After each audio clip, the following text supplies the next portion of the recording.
Je réalise que j'ai encore jamais parlé de films d'animation et je sais pas ce que j'ai foutu parce qu'on a tous été bercés par des dessins animés, mais certains plus glauques que d'autres. C'est pourquoi aujourd'hui, on va parler Disney. Mais attends, non, vraiment, non, te réjouis pas tout de suite. Vous êtes bien dans Cinéphile Facile et aujourd'hui, on parle d'un conte macabre.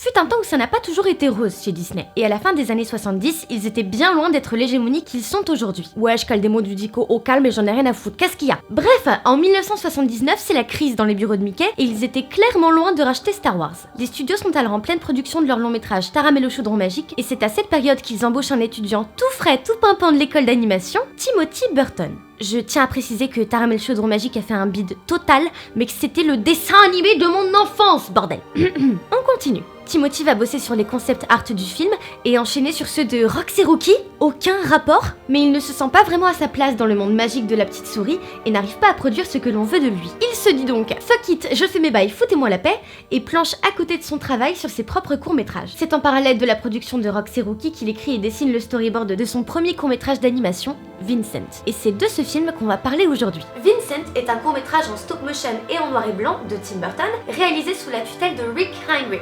Il est sorti en 1982, mais tu l'auras sans doute connu, comme moi, au début de la VHS de l'étrange Noël de Monsieur Jack. Bon, sur le papier, ça a été produit par Disney, mais ils y ont pas mis que de la bonne volonté, on va pas se mentir. Parce que concrètement, Vincent c'est un peu l'antithèse de ce que proposent les studios, et ils ont bien eu les boules de le financer. Disney a forcé pour que Tim Burton en fasse un film avec une morale bien pensante et une fin joyeuse, mais lol, nope. Il était hors de question qu'après avoir été brimé pendant des années de travail chez eux, Burton se brime dans son propre travail. Donc le film est sorti tel quel. Il ne dure que 6 minutes. Mais en 6 minutes, on a déjà tous les motifs qui composent l'univers si particulier de Tim Burton. Vincent raconte l'histoire d'un petit garçon tout ce qu'il y a d'ordinaire, Vincent Malloy, mais qui s'identifie au personnage des films d'horreur de Vincent Price. Son imagination débordante va le submerger et il ne va plus réussir à faire la part entre la réalité et son imaginaire. Ce film se distingue déjà parce qu'il ne comporte pas de véritable dialogue. Il est porté par une voix off, qui n'est autre que Vincent Price lui-même, et le texte est un poème. Et vous connaissez déjà sûrement l'amour de Tim Burton pour la poésie, puisqu'il avait sorti en 97 son recueil La triste fin du petit enfant 8, que j'ai pas chez moi actuellement parce qu'il est dans des cartons je sais pas où, mais que je vous conseille absolument. Pour Burton, le fait que Vincent Price enregistre la voix off du film fut un véritable honneur, puisque ce fut l'un de ses modèles. Genre limite il avait des posters de lui dans sa chambre et il écrivait des fanfictions, tu vois. Il a d'ailleurs offert à Price son tout dernier rôle au cinéma dans Édouard aux mains d'argent,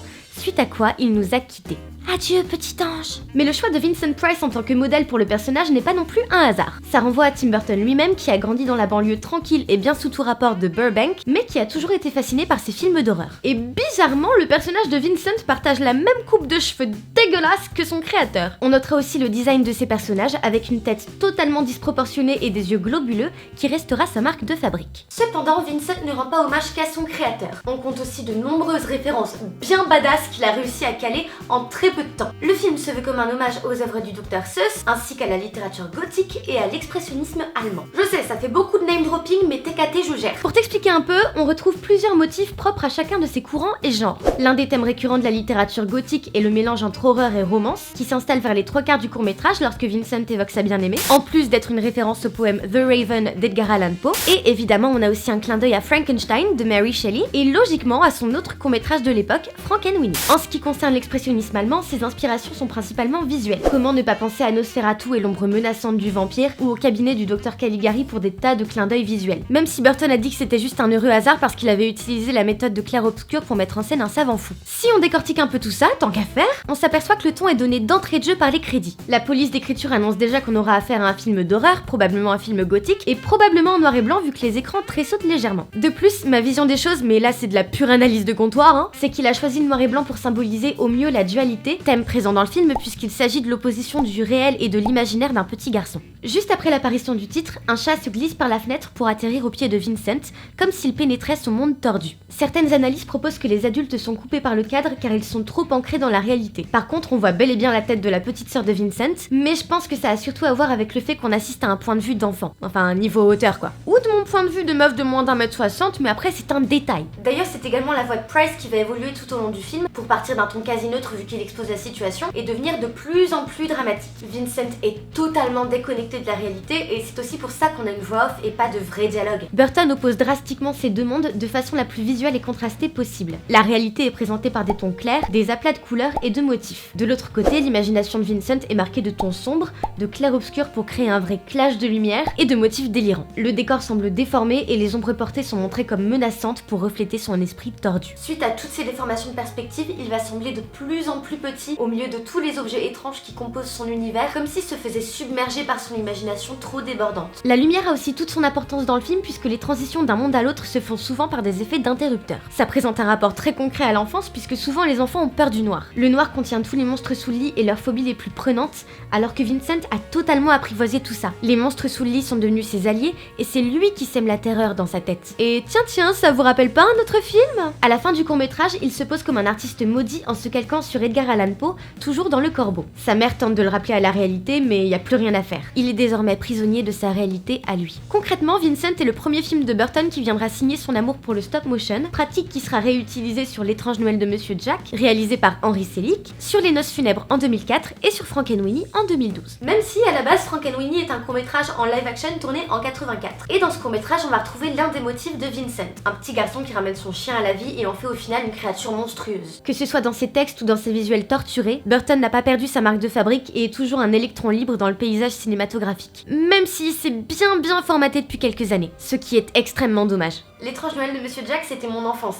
clairement. Et je me souviens qu'à l'époque on avait la VHS et que Vincent passait juste avant. Je me souvenais plus précisément de ce que racontait le court-métrage, mais j'avais des souvenirs très visuels. Je me souvenais d'un chat qui rentre par une fenêtre, je me souvenais d'escaliers, mais c'est un peu ce genre de moment où tu te rappelles plus si tu as vraiment vu ces choses-là ou si tu les as juste imaginées. Étonnamment, il a beau durer que 6 minutes, Vincent reste mon film préféré de Tim Burton. Et pourtant, quand j'étais plus jeune, j'étais la plus grande fan de son travail. Genre, cherche même pas, même Charlie et la chocolaterie, j'avais aimé s'il te plaît. Pour te dire à quel point j'étais pas cinéphile. Mais je pense que Vincent synthétise si bien son univers qu'il n'y a pas vraiment besoin d'aller chercher plus loin. C'est poétique, lugubre, perturbant, tout ce qu'il faut pour qu'un film de Burton soit réussi. Et lui qui aime mettre en scène des outsiders qui ne rentrent pas dans un moule quel qu'il soit, en miroir avec sa propre condition d'artiste, à l'époque il le faisait de façon tout à fait légitime, parce qu'il avait des problèmes avec Disney. Et ensuite il est retourné chez eux pour faire de la merde. Pourquoi t'as fait ça, bébé? Parce qu'à la fin des années 90, il avait encore réussi un bon coup en produisant chez Disney, toujours, James et la pêche géante. Et ça aussi ça m'avait marqué étant plus jeune. Ouais, j'étais vraiment une gamine chelou. On va pas se mentir,